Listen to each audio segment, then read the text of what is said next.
now we're ready to do our model heart. So this has a lot of pieces and parts, and parents or supporting adult will have to help a lot, but in the end it's really cool. This is something that we would do, and I normally would just have one model heart and show the whole class, but sometimes it's just not the best to just watch videos. It's the best to be able to touch it and try it yourself and to be able to see it right there in front of your face than on your screen. So we made everybody a model heart to be able to do this. And even anyone can do it because you just have to squeeze a little bit. And even if you're just using it as a fine motor activity, that's good too. So you have a really big sheet of paper to tell you what to do for this one. It has a lot of steps, but have no fear, I'm going to show you. And if parents, you would like to get this all put together before you work with it with your student, that's fine too. So everyone's gonna have 3 bottles. 2 of them are connected with straws, and the third has no lid. They're numbered. There's 1, kind of hard to see with the glare, 2, and number 3. Okay? So 1, 2, 3. Eventually they'll be like this. But we're gonna leave 3 to the side for a minute. So we can get our water going. So you just need water. If you have red food coloring at home or blue, you're welcome to that because your blood changes between red and blue depending on what part of the heart it is in and where it's going, if it's coming or going. I'm going to use red, and this just helps it be a little bit more realistic thinking about the heart and blood than if it was just clear water. If you don't have food coloring, no worries at all. So the first thing we're going to do is we're going to take off our bottles, number 1 and number 2.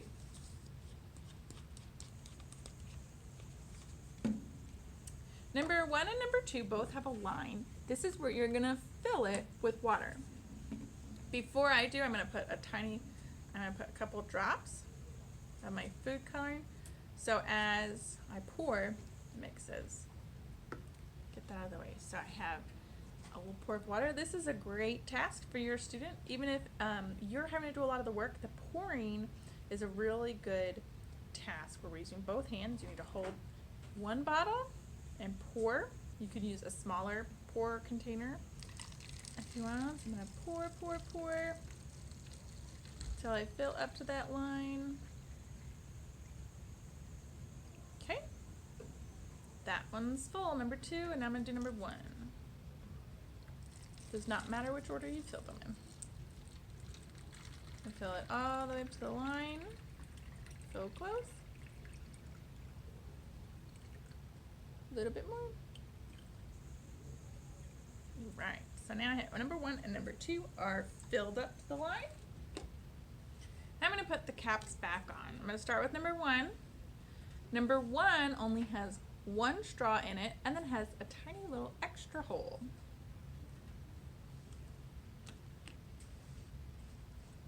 And I'm just going to spin the bottle here around and twist it instead of, normally you would just spin the cap, but because they're all connected it's easier to twist the bottle. And now I'm going to put this one in number 2. It has 2 straws in the lid.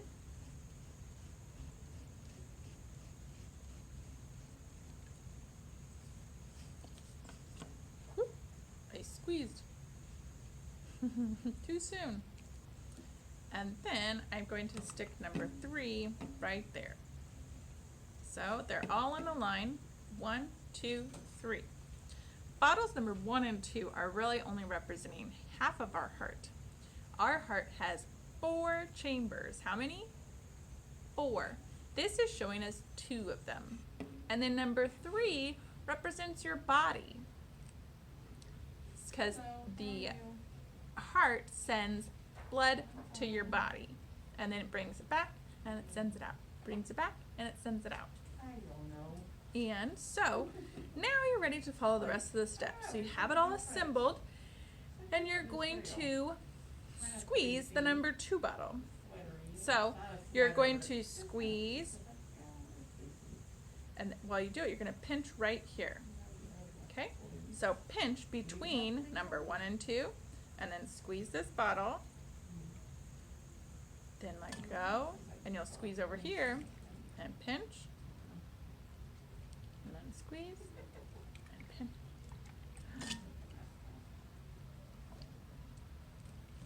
Squeeze and pinch.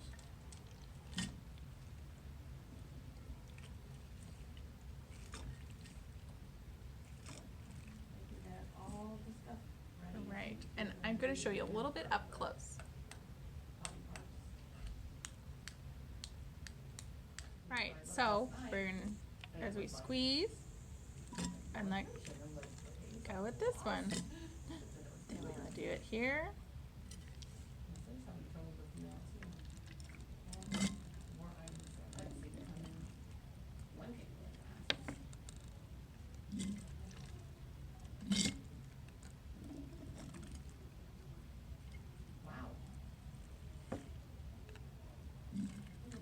So you alternate pinching between 1 and 2,